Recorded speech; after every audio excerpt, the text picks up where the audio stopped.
같이 보실 말씀은 전도서 3장 1절에서 15절입니다. 같이 보실 말씀은 전도서 3장 1절에서 15절입니다.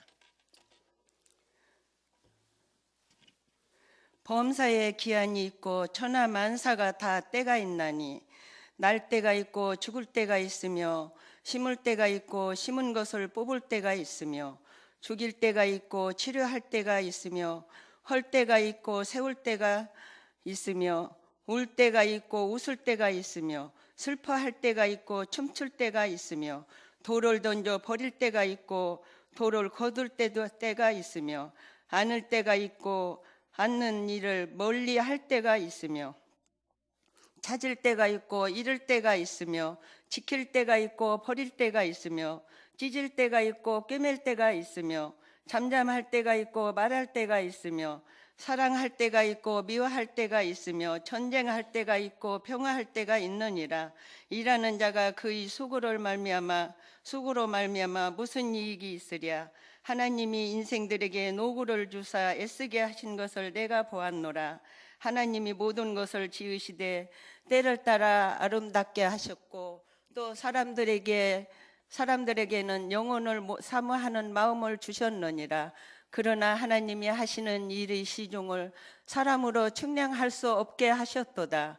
사람들이 사는 동안에 기뻐하며 선을 행하는 것보다 더 나은 것이 없는 줄을 내가 알았고 사람마다 먹고 마시는 것과 수고함으로 낙을 누리는 그것이 하나님이 선물인 줄도 또한 알았도다. 하나님께서 행하시는 모든 것은 영원히 있을 것이라. 그 위에 더 할 수도 없고 그것에서 덜 할 수도 없나니 하나님이 이것이 행하심을 사람들이 그의 앞에서 경외하게 하려 하심인 줄을 내가 알았도다. 이제 있는 것이 옛적에 있었고 장래에 있을 것도 옛적에 있었나니 하나님은 이미 지난 것을 다시 찾으시느니라. 아멘. 항상 이 자리를 서지만 설 때마다 느끼는 건 너무나도 두렵고 떨린다는 것입니다. 네. 마찬가지로 오늘 우리 삼여전도회 회원님들께서 앞에 나와서 특송도 해주시고 또한 사회도 보시고 하는 그 모습들을 보는데요. 꼭 지금 봄날에 봄처녀가 시집을 가는 그런 아리따운 모습으로 오랜만에 한복을 입고 이렇게 나오니 다소곳하고 수줍은 그 모습을 보게 되니까요. 너무나 저도 마음이 설레고 또 굉장히 보기 좋습니다. 너무나 아름다운 모습에 너무나 감사를 드립니다. 무슨 말씀을 준비할까 또 고민을 거듭하다가 이제 삼여전도의 나이가 나이니만큼 하나님께서 우리를 사랑하시고 또 우리에게 허락하시는 마음들 어떤 마음을 주실 건지 더 한번 찾아봤는데 그 마음이 바로 때에 관련된 마음을 하나님께서 허락하셨습니다. 하나님께서 우리에게 아름다운 각 시간의 때들을 허락하셨다라고 오늘 우리가 읽은 본문에는 말하고 있습니다. 마찬가지로 오늘 이제 우리가 이 교회를 평생 동안 잘 섬기며 나아갔던 헌신했던 삼여전도 회원들이 하나님 앞에 다시금 헌신을 다짐하며 하나님께서 우리에게 주신 그때 뿐만 아니라 우리의 영혼을 사모하는 그 마음을 가지고 하나님 부르실 그날까지 달려갈 그 일들을 함께 사모하며 나눠보자 생각해서 오늘 말씀을 준비해 보았습니다. 옛날 중국 호나라에 세옹이라는 늙은이가 살고 있었습니다. 어느 날 아끼던 말이 까닭없이 호나라 땅으로 도망쳐 버렸습니다. 광대한 땅에서 말 없이는 꼼짝도 할 수 없게 되었는데 이웃 사람들이 달려와서 이 세옹이라는 노인을 위로했습니다. 그런데 노인은 태연하게 이렇게 말합니다. 이것이 복이 될지도 모르지요 라고 말했습니다. 과연 노인의 말대로 도망친 이 말은 호나라에서 좋은 말을 데리고 돌아왔습니다. 그 소식을 듣고 이웃 사람들이 다시금 몰려왔습니다. 그리고 이 세옹이라는 노인을 축하해 주었습니다. 그랬더니 이 노인이 이렇게 대답합니다. 아니죠. 이것이 또 화가 될지 모르지요 라고 이렇게 좋아하는 기색이 없이 말을 했습니다. 노인이 좋은 말을 이렇게 부려서 부자가 되었습니다. 그런데 말타기를 좋아하는 아들이 말에서 떨어져 다리를 다치게 됩니다. 이웃 사람들이 또 이것을 보고 찾아가서 애석해하며 위로했습니다. 그러나 노인은 아니요, 이게 오히려 다행일지 모르라고 이렇게 태연하게 대답했습니다. 얼마 안 있어 초나라 군인들이 성으로 들어왔고, 그래서 마을 젊은이들이 모두 다 동원이 돼서 전쟁에 나갔습니다. 10명 중에 9명이 전사했는데 노인의 아들은 절름발이었기 때문에 전쟁에 나가지 않고 이 부자가 살 수 있게 되었다는 이야기가 있습니다. 이야기가 무슨 얘기인지 다들 아시죠? 세옹지마라는 이야기입니다. 이렇게 세옹지마의 이야기처럼 사람의 앞날은 누구도 알 수 없다라고 우리는 말하고 있습니다. 우리가 어떤 일을 할 때 가장 적정한 때를 안다면 우리는 성공한 인생을 살 수 있을 것입니다. 오늘 우리가 읽었던 본문 1절에도 그렇게 말합니다. 범사에 기한이 있고 천하 만사가 다 때가 있나니, 이렇게 말하고 있습니다. 그러면 우리의 삶의 가장 적절한 때는 언제일까요? 우리가 오늘 보았던 이 전도서의 전도자는, 기록자는 그때가 하나님이 우리에게 허락하시는 때라고 말하고 있습니다. 우리는 하나님의 때가 언제인지 분별할 수 있는 그런 눈을 갖춰야 된다는 것입니다. 2절부터 8절까지 총 28개의 때가 등장합니다. 네, 제가 본문을 잡고 나서도 굉장히 죄송했던 것이 본문을 너무 길게 잡지 않았나라고 생각을 해봤습니다. 28개의 때가 14개로 대조되어서 쌍으로 등장하고 있습니다. 날 때와 죽을 때, 심을 때와 뽑을 때, 죽일 때와 치료할 때, 헐 때와 세울 때, 울 때와 웃을 때, 슬퍼할 때와 춤출 때, 돌을 던져버릴 때와 돌을 거둘 때, 안을 때와 안는 일을 멀리할 때, 찾을 때와 잃을 때, 지킬 때와 버릴 때, 찢을 때와 꿰맬 때, 잠잠할 때와 말할 때, 사랑할 때와 미워할 때, 전쟁할 때와 평화할 때입니다. 혹시 이때 이야기를 듣고 목욕탕 가신 분 없기를 바랍니다.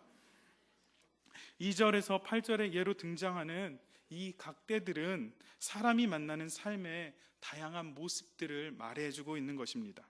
항상 고통만 당하는 사람도 없고 항상 기쁜 일만 경험하고 있는 사람들이 없습니다. 삶에는 항상 고통과 기쁨의 굴곡이 있기 마련입니다.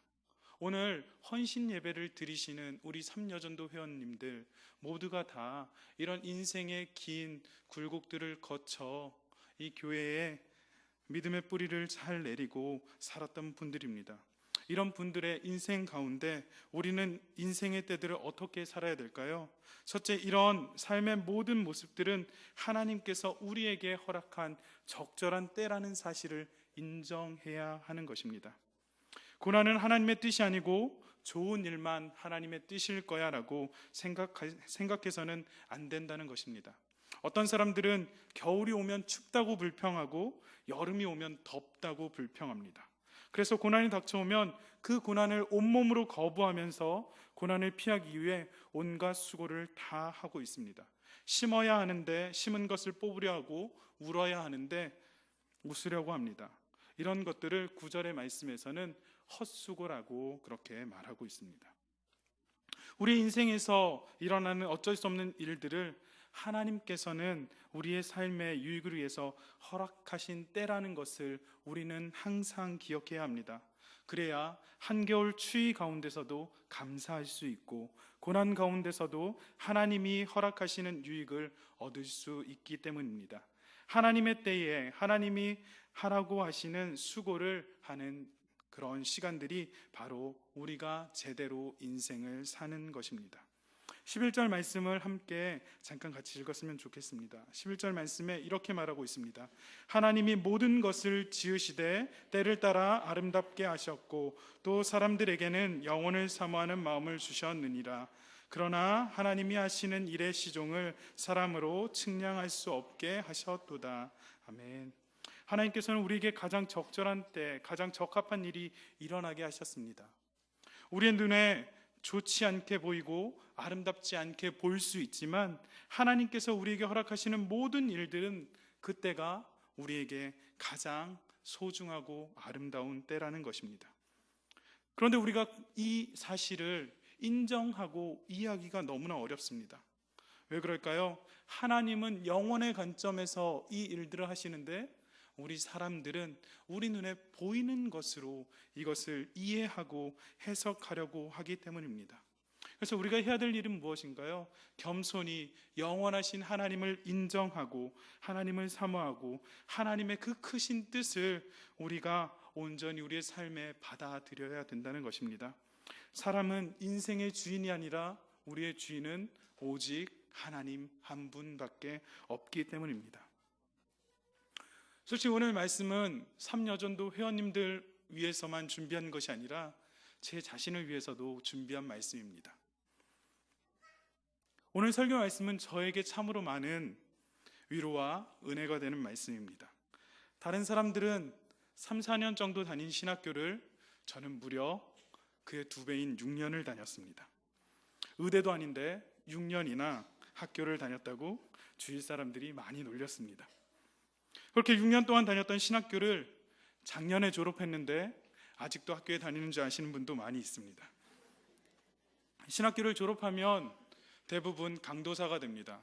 하지만 작년에 졸업했는데 저는 아직도 전도사였습니다. 강도사가 되지 못하고 1년의 시간 동안 전임 전도사로 교회를 섬기게 하셨습니다. 이제 다음 주면 저는 전도사의 이 타이틀을 벗고 노예를 통해 인허를 받고 강도사가 됩니다. 지난 시간을 되돌아보면 하나님께서 왜 이리 긴 시간 동안 훈련시켰는지, 왜 나는 자꾸만 좌절하고 실패하게 하시는지, 하나님이 정말 살아계신 걸까? 하나님께서 나에게 소명 주시고 신학교 가게 하셨는데 왜 이토록 길게 고통스럽게 힘들게 어렵게 이 과정을 가게 하셨는지 참으로 지난 날들을 되돌아보면 너무나 마음 아프고 너무나 안타까운 때가 많이 있었습니다. 그런데 하나님께서는 오늘 말씀을 통해서 저에게 이 일에 대한 답을 주셨습니다. 그것은 우리의 눈이 아닌 하나님의 눈으로 바로 이 사실을 받아들이고 알아야 된다는 것입니다. 그것은 영원하신 하나님이 주신 때가 바로 이때라는 사실입니다. 비록 지난 시간들 괴롭고 힘들고 어려웠으나 영원하신 하나님께서 주신 크신 뜻이 있음을 알고 이해하고 인정하고 받아들여야 된다는 이 사실이 저에게 큰 위로가 되었던 것입니다. 그런데 성경을 찾아보니 저보다 더한 사람들이 참으로 많이 있었습니다. 더 많은 훈련을 받은 사람들이 있었습니다. 무수히 많은 사람들이 이 밤에 증거하고 열거하면 여러분들이 오늘 쉬고 또 내일 새벽 예배 나와야 되는데 피곤하실까봐 대표적으로 저는 모세의 예를 들겠습니다. 신명기 8장 2절에 이렇게 말합니다. 내 하나님 여호와께서 이 40년 동안에 내게 광야의 길을 걷게 하신 것을 기억하라. 이는 너를 낮추시며 너를 시험하사 내 마음이 어떠한지 그 명령을 지키는지 지키지 않는지 알려 하심이라. 저는 무려 다른 사람보다 약 4년 정도 더 길게 시간을 보냈는데 이 모세라는 사람은 무려 40년 동안 길게 광야의 길로 행하게 하심을 보게 됩니다. 이건 순전히 하나님의 말씀에 따르게 하기 위해서 겸손히 낮추시는 훈련을 하셨다라고 신명기 말씀은 기록하고 있습니다. 하나님 뜻이 있기에 저도 이 긴 시간 동안 훈련시키셨다라고 생각합니다. 또한 하나님의 영원하심을 믿고 하나님의 신실하심을 알기 때문에 이제는 이러한 사실을 인정하고 담담하게 받아들일 수 있다는 것입니다. 이것이 바로 사람들이 다른 창조물들과 다른 점입니다. 바로 영원을 사모하는 마음을 갖고 있다는 것입니다. 영원을 사모하는 마음, 그것은 하나님의 눈으로 하나님과 교제하며 살아갈 수 있는 마음입니다. 사람들은 영원이라는 말을 참 좋아하면서 살게 되었었는데 그 영원이라는 마음 가운데 죄가 들어와서 그 영원을 사모하는 마음이 파괴되어 버렸습니다. 그 결과 보이는 것을 더욱 사랑하게 되었습니다. 순간적인 쾌락을 더욱 즐기게 되었다는 말입니다. 사도 바울은 죄를 범한 인간의 모습을 로마서 1장 20절에서 23절까지 이렇게 말합니다. 창세로부터 그의 보이지 아니하는 것들, 곧 그의 영원하신 능력과 신성이 그가 만드신 만물에 분명히 보여 알려졌나니 그러므로 그들이 핑계하지 못할지니라. 하나님을 알되 하나님을 영화롭게도 아니하며 감사하지도 아니하고 오히려 그 생각이 허망하여지며 미련한 마음이 어두워졌나니 스스로 지혜 있다 하나 어리석게 되어 썩어지지 아니하는 하나님의 영광을 썩어질 사람과 새와 짐승과 기어다니는 동물의 모양의 우상으로 바꾸었느니라. 즉 영원한 하나님의 마음을 포기한 채 우리 눈에 보이는 짐승과 벌레의 우상들로 우리의 영혼의 마음들을 바꿔버렸다라고, 그게 우리 인간의 죄를 범한 모습이라고 사도 바울은 말하고 있습니다. 영혼을 사모하며 살아야 될 인간의 마음에 이제 마음의 정욕대로 눈에 보이는 육신의 쾌락을 쫓아 살게 되었다라고 성경은 말하고 있습니다. 오늘 교회를 다닌다 하지만 우리의 모습은 어떻습니까? 좀 더 많은 것을 가지려 하고 누리려 하고 갖추려 하고 그런 욕심을 부리고 있지는 않습니까?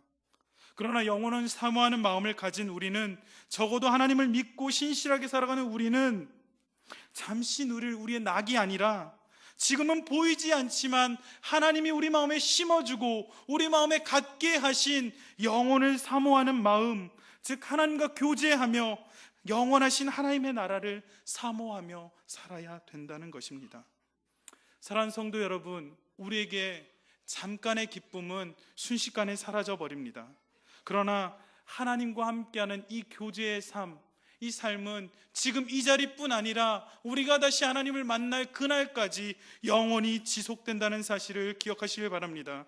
이제 눈을 들어 영혼을 사모하는 마음을 주신 하나님을 향하여 우리의 헛된 마음을 내어놓으시기를 간절히 소망합니다.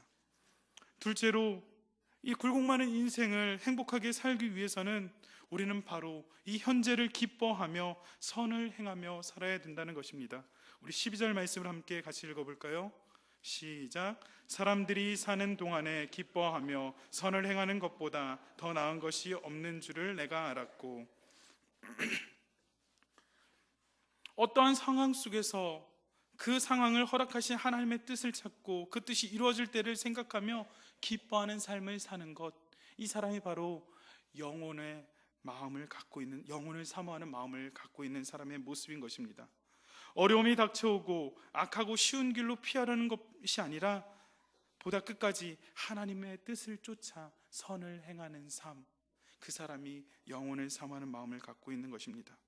또한 우리가 수고해서 얻은 것을 하나님의 선물로 알고 그것을 먹고 마실 때마다 하나님께 감사하고 기뻐하는 삶을 사는 것, 현실을 부정하고 도피하려고 하면 불행해질 수밖에 없습니다. 하지만 지금 하나님께서 나와 이 세상에 행하시는 일은 우리가 헤아릴 수 없는 힘든 영원한 의미를 담고 있다는 사실을 우리가 인정하고, 우리는 오직 하나님의 신비와 하나님의 주권을 고백하며 하나님을 경외하며 살아야 된다는 것입니다. 이전이나 지금이나 인생이 당하는 일이 다 같아 보일지라도 하나님께서는 우리 각자를 향해서 독특한 일을 행하고 있다는 것입니다. 하나님께서 내게 허락하시는 고통과 기쁨을 영혼의 관점에서 감사하고 기뻐하며 받아들인다면 우리의 삶은 영원한 의미를 남기게 된다는 것입니다. 성경의 수많은 인물 중에 이 고통과 고난을 이겼던 사람이 있습니다. 왕을 대표하는 사람인데요, 이 사람은 누구인가요? 우리가 잘 알고 있는 바로 다윗입니다. 그의 삶이 어떠했습니까? 이스라엘을 대적했고 이스라엘을 조롱하던 장수 골리앗을 물맷돌로 쓰러뜨려 넘긴 사람입니다. 그러나 그 일 이후에 사울 왕의 시기를 받고 그의 삶은 비참하리만큼 어둡고 어려운 삶을 살았습니다.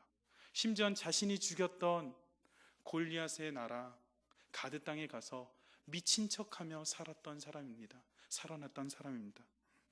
또한 구차하게 자신의 목숨을 구하기 위해서 아둘람 굴로 피해서, 아무도 없는 그 굴 가운데 피해서 숨어서 생활했던 사람이 바로 이 다윗이었습니다. 자신의 현실, 하나님의 은혜의 빛마저 미치지 못한 그곳으로 추락해버린 다윗은 자신의 신세를 한탄했을지 모릅니다. 하지만 하나님은 그 다윗을 그냥 두지 않으셨습니다. 그 다윗과 함께 하셨고 다윗에게 동역자를 붙여주셨습니다. 그리고 오히려 자신을 죽이려고 했던 사울을 엔게디 광야에서 만났을 때 그를 용서할 수 있는 넉넉한 마음의 사람으로 바뀌어진 모습을 우리에게 보여줍니다. 이런 사건을 통해서 다윗이 하나님의 마음에 합한 자라고 하나님은 말씀하십니다. 다윗은 하나님의 뜻을 알고 묵묵히 하나님의 때를 기다렸던 왕입니다. 우리는 잠시 우리에게 닥쳐오는 시련을 견디지 못합니다. 너무도 힘들어하고 너무도 고통스러워합니다. 그것은 지금 이 자리에 서서 여러분들에게 말씀을 전한 저와 여러분들이 다르지 않다라는 것입니다. 그러나 기억하십시오. 하나님은 축복을 고난이라는 포장지에 싸서 우리에게 선물로 주신다라는 그 사실을 말입니다. 하나님의 뜻이 하나님의 때에 우리의 삶에 이루어질 때 우리의 삶은 아름답게 변할 수 있게 되는 것입니다. 왜 그럴까요? 하나님께서 우리에게 영원하신 하나님을 사모하는 마음, 그 마음을 회복시켜 주시기 때문입니다. 우리에게 하나님께서 주셨던 그 영혼을 사모하는 마음을 잊지 마시길 바랍니다. 우리의 눈으로 우리의 형편과 상황을 보는 게 아니라 영원하신 하나님이 우리의 삶에 함께 하심을 기억하며 우리의 삶을 돌아보시기를 바랍니다. 그렇게 우리의 삶을 돌아보았을 때 지금 나에게 주어진 때가 하나님의 확신의 때이고 아름다운 때입니다. 우리에게 주신 지금 현재를 감사하고 누리시는 저와 여러분 되기를 간절히 소망합니다. 오늘 헌신 예배를 드리시는 삼야전도회 회원 여러분, 여러분들의 지난 날들을 다시 한번 추억해 보십시오. 그 과정 가운데 하나님께서 단 한 번도 여러분을 놓았던 때는 없었음을 기억하십시오. 그리고 지금 현재 이 순간 감사하시고 여러분들의 삶에 되어진 모든 일들 하나님께서 우리 마음 가운데 가장 좋은 때를 허락하셨음에 감사하고 기쁘게 누리는 삼여전도 회원들과 모든 성도님들 되시기를 간절히 소망합니다.